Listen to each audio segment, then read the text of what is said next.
Between the sourest of candies and the hottest of sauces, human beings seem to have a fixation on potentially painful or downright dangerous foods. And there is perhaps no sweet treat as terrifying as Pop Rocks, the candy capable of exploding stomachs. Well, allegedly. And we'll be taking a closer look at that eye-popping rumor, because today we're tearing open a packet of crackling rock candy history and asking, are Pop Rocks really dangerous?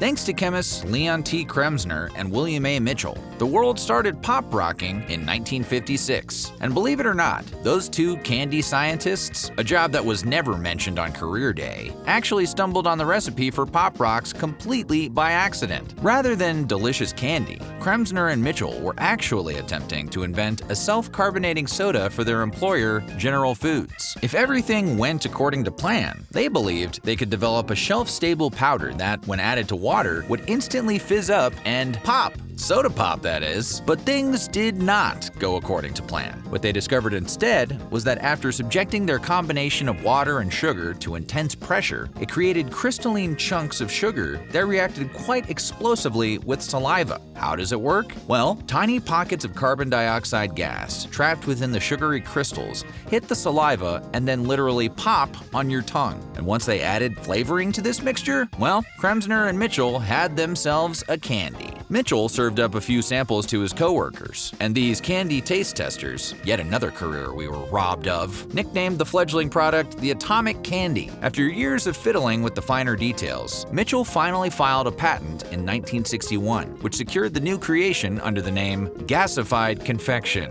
Yuck. Definitely should have stuck with Atomic Candy. Though it was a roaring success at the office, General Foods didn't think the general public was ready for food that bit back. At that point in the company's history, they were mostly known as producers of cereal and other totally boring products related to cereal. They weren't experienced in candy making or the market surrounding it. Thus, the so-called Atomic Candy was shelved and forgotten about. Kremsner and Mitchell dutifully returned to their posts, where Mitchell would go on to earn a nickname of his own, the Real Willy Wonka, which isn't really a job, it's more of a title, but we still wish we'd known it was an option. Throughout the 1950s, 60s, and 70s, Mitchell held over 70 patents for various products which he invented. The most famous of these are his Atomic Candy, of course, but he also developed Tang and Cool Whip, which he patented in 1957 and 1967, respectively. Over the course of his storied career, Mitchell oversaw Tang's integration into the NASA space program. He watched Cool Whip become a sensation, and he was still hanging around the General Foods office when his Atomic Candy finally made its big debut. See, in the early 70s, General Foods saw a bit of a management shakeup, and when their new vice president, Herman Neff, tried Mitchell's Atomic Candy, his mind was blown. Thankfully, however, his stomach wasn't. Neff couldn't believe that General Foods had been sleeping on this sizzling sweet for all those years, so he ordered his underlings to release the candy into a modern market. Now, it just needed a name, because gasified confection sure wasn't going to cut it.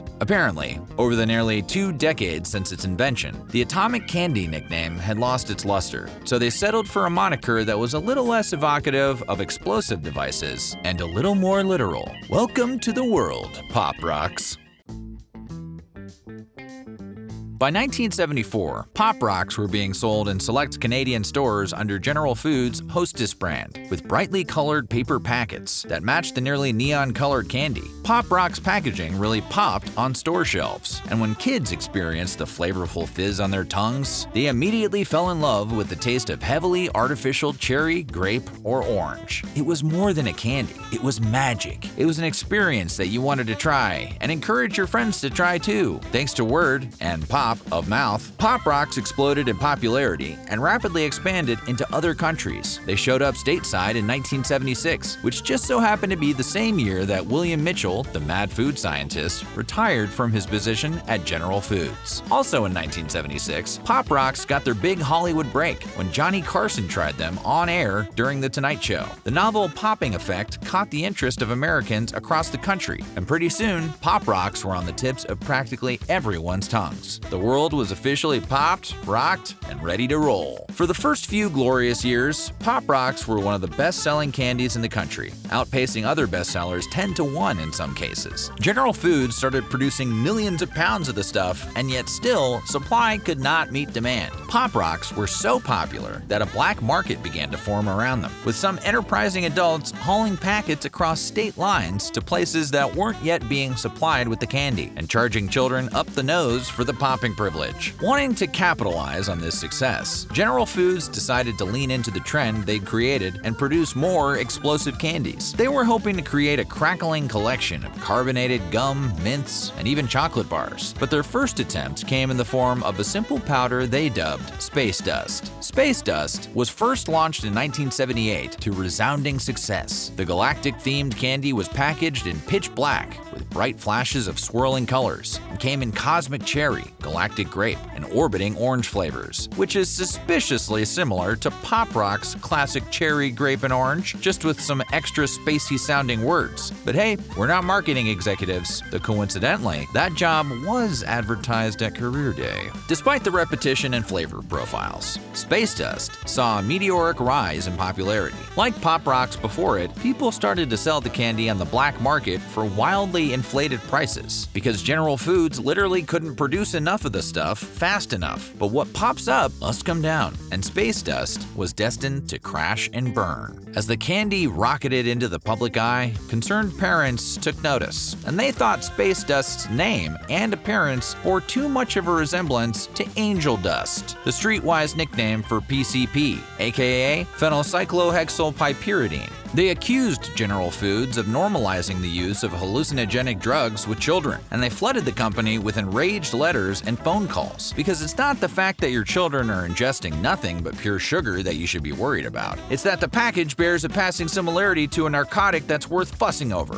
Wait a parent. Anyway, whether the outrage was warranted or not, General Foods took this criticism to heart, fearing financial losses. They swiftly rebranded their new treat as Cosmic Candy, but the damage had been done and it was permanent. Whether or not it was called Space Dust really didn't matter at that point. The powdery substance had already been associated with potential harm to children, and it was later discontinued due to poor sales. That would be unfortunate all on its own. But what General Foods didn't know was that this was only the beginning of the backlash, and their entire popping candy empire was about to blow up in their faces.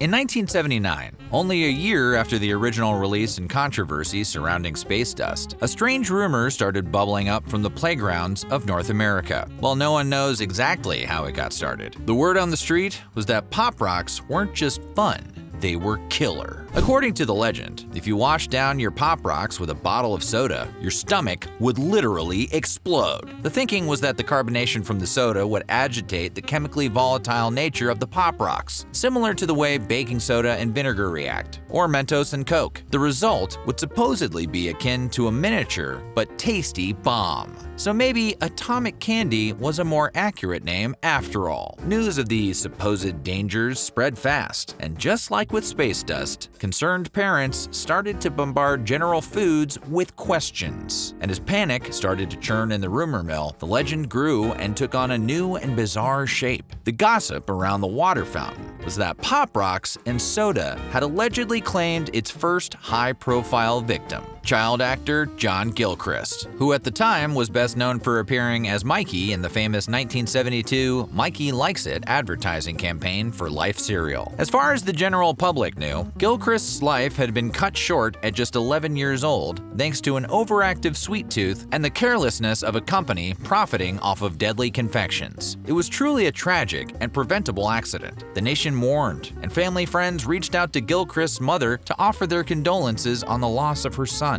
Except none of it was true. Gilchrist was alive and well, and even if he had slurped down soda and Pop Rocks like a bowl of Life cereal, he wouldn't have suffered anything more than a mild case of gastroenterological distress. With the benefits of hindsight, we now know that the only damage Pop Rocks can do to children is through sugar highs and cavities, though that didn't stop people from ridiculing the candy for decades. But back in 1979, the fear was real. So real, in fact, that General Foods dragged William Mitchell out of retirement to tour the country and reassure the public that Pop Rocks were perfectly safe. In fact, they generated less carbon dioxide gas than half a can of soda, and Mitchell was so sure of their benign nature that he distributed his mailing address to anyone who wasn't entirely convinced. If they had questions, they could ask the inventor directly. In the meantime, in an attempt to educate the public, General Foods took out full-page ads in 45 newspapers. They fielded countless calls. They sent letters to 50,000 school principals. They even tried hiring John Gilchrist to star in a commercial to prove he hadn't perished. And in 1980, General Foods filed another rock candy-related patent, which claimed to improve the original formula, possibly as a way to convince consumers that they were taking their concerns seriously. Chemists Frederick Kleiner, Pradeep K. Roy, and Michael J. Kuchman discovered that melting the sugar at 320 degrees Fahrenheit and then cooling it to 280 degrees resulted in a more pronounced popping sensation. And this method also created fewer dud batches that barely popped at all. However, more popping wasn't what the company needed at that moment. Sales were plummeting, and the brand's reputation was in tatters. In the early 80s, Pop Rocks were being pulled from stores, and by 1983, they were officially discontinued. This decision only added fuel to the fire as far as the rumors were concerned, and for years, people contributed to the false belief that Pop Rocks could do serious damage to your insides. But you can't keep a good candy down, and Pop Rocks were primed for a comeback.